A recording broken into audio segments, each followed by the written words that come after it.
കോടതിയിൽ നിന്നും സമൻസ് വന്നു എന്ന് നാം പൊതുവെ കേൾക്കാറുള്ളതാണ്. എന്താണ് സമൻസ്?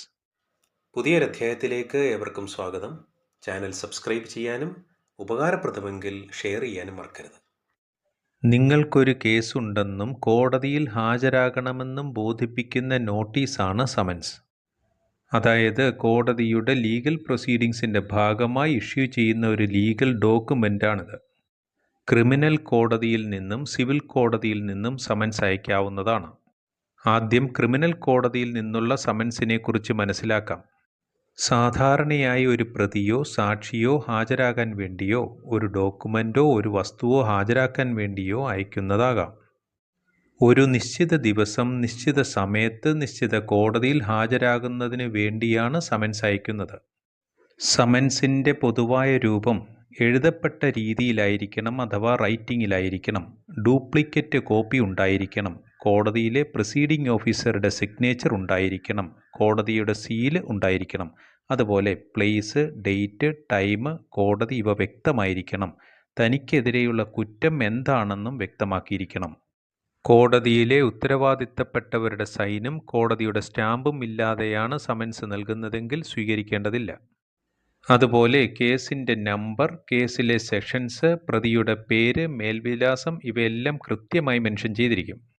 സാധാരണയായി പോലീസാണിത് നടപ്പാക്കുന്നത്, അല്ലെങ്കിൽ കോടതി നിയോഗിച്ചിട്ടുള്ള ഉദ്യോഗസ്ഥൻ.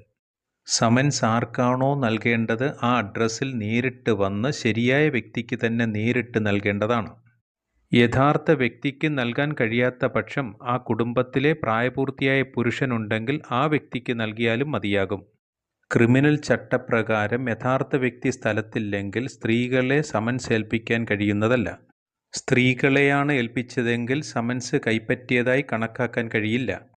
എന്നാൽ യഥാർത്ഥ വ്യക്തിയോ ആ കുടുംബത്തിലെ പ്രായപൂർത്തിയായ പുരുഷനോ ഇല്ലെങ്കിൽ ആ വ്യക്തി സാധാരണയായി താമസിക്കുന്ന വീടിൻ്റെ ശ്രദ്ധിക്കപ്പെടുന്ന ഭാഗത്ത് സമൻസ് പതിച്ച് നടത്തേണ്ടതാണ്. കുടുംബത്തിലെ മുതിർന്ന പുരുഷൻ കൈപ്പറ്റിയാലും ഭിത്തിയിൽ പതിച്ച് നടപ്പിലാക്കിയാലും നേരിട്ട് കൈപ്പറ്റിയതായി കണക്കാക്കുന്നതാണ്.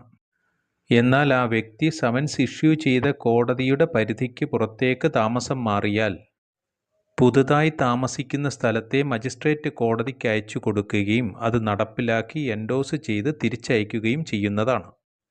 എന്നാൽ ആ വ്യക്തിയെ നേരിട്ട് കോണ്ടാക്റ്റ് ചെയ്യാൻ കഴിയാത്ത സാഹചര്യത്തിൽ അക്നോളജ്മെൻറ്റ് പിൻ ചെയ്ത് രജിസ്റ്റേർഡ് പോസ്റ്റ് അയച്ചു കൊടുക്കാവുന്നതാണ്.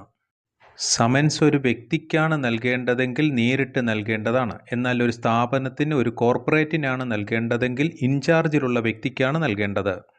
ഗവൺമെൻറ് ഒഫീഷ്യൽസിനാണ് നൽകുന്നതെങ്കിൽ ആ വ്യക്തിയുടെ സുപ്പീരിയർ ഓഫീസർക്ക് നൽകി അതിൻ്റെ ഡ്യൂപ്ലിക്കേറ്റിൽ സൈൻ ചെയ്ത് വാങ്ങിയാൽ സെർവ് ചെയ്തതായി കണക്കാക്കുന്നതാണ്. കേസുകൾ രണ്ട് തരത്തിലാണുള്ളത്: സമൻസ് കേസും വാറണ്ട് കേസും. വാറണ്ട് കേസ് അല്ലാത്തവയെ സമൻസ് കേസുകളായി കണക്കാക്കുന്നു. അതായത് വാറണ്ട് കേസ് പോലെ സിവിയർ ഒഫൻസുകളായിരിക്കില്ല സമൻസ് കേസുകളിൽ. 2 വർഷത്തിൽ കുറവ് ശിക്ഷ ലഭിക്കുന്ന കേസുകളാണ് പൊതുവെ സമൻസ് കേസുകളായി കണക്കാക്കുന്നത്. ഒരു വാറണ്ട് കേസ് തന്നെ കോടതിക്ക് വേണമെങ്കിൽ സമൻസ് അയച്ച് വിളിപ്പിക്കാവുന്നതാണ്. സമൻസ് അയച്ച് വരുന്നില്ലെങ്കിൽ വാറണ്ട് ഇഷ്യൂ ചെയ്യുന്നതാണ്. സമൻസ് കൈപ്പറ്റാതെയോ കോടതിയിൽ ഹാജരാകാതെയോ ഇരുന്നാൽ വാറണ്ടാകുന്നതാണ്. 1-2 പ്രാവശ്യം കോടതി അവസരം കൊടുത്തേക്കാം, പിന്നീട് വാറണ്ടാകും. കേസുമായി ബന്ധപ്പെട്ട് സമൻസ് കൈപ്പറ്റുന്നതാണ് നല്ലത്. കൈപ്പറ്റാതെ തിരികെ അയക്കുമ്പോൾ നോട്ട് റിസീവ്ഡ് എന്നാണ് എഴുതുന്നതെങ്കിൽ കൈപ്പറ്റിയതായിട്ട് തന്നെ കണക്കാക്കപ്പെടും. സമൻസ് അയക്കുന്നത് തന്നെ നിങ്ങൾക്ക് ബോധിപ്പിക്കാനുള്ളത് എന്താണോ അതിനുള്ള അവസരം നൽകലാണ്. കുറ്റാരോപിതനായ വ്യക്തിക്ക് പറയാനുള്ളത് കൂടി കേൾക്കേണ്ടതുണ്ട്. അതിനുവേണ്ടിയാണ് സമൻസ് ആയാലും വാറണ്ടായാലും ഇഷ്യൂ ചെയ്യുന്നത്. സിവിൽ നിയമപ്രകാരമുള്ള സമൻസ് എന്താണെന്ന് നോക്കാം.